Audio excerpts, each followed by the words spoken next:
Before the year 1440, the world ran on memory and rumor. Knowledge was a treasure, locked away in monasteries, copied by hand, one painstaking letter at a time. A single book could take a lifetime to produce, making it more valuable than the land it rested on. Information moved at the speed of a horse, and ideas were confined by cathedral walls. This was a world of information scarcity, a world kept in the dark. But in a small workshop in Mainz, Germany, a goldsmith named Johannes Gutenberg had a revolutionary vision. He saw a world where knowledge could be replicated, not just copied. He combined existing technologies, the wine press, metallurgy, and block printing, into something entirely new. He forged individual letters from a metal alloy, each one a perfect, durable replica.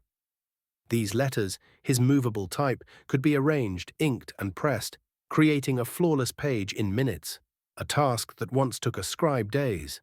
His masterpiece, the Gutenberg Bible, was the first major book printed using this technology. But its true impact wasn't the book itself, it was the precedent it set. Suddenly, information was unleashed. The cost of books plummeted, and literacy exploded. The Renaissance was accelerated, the Protestant Reformation was given a voice, and the scientific revolution was published for all to see.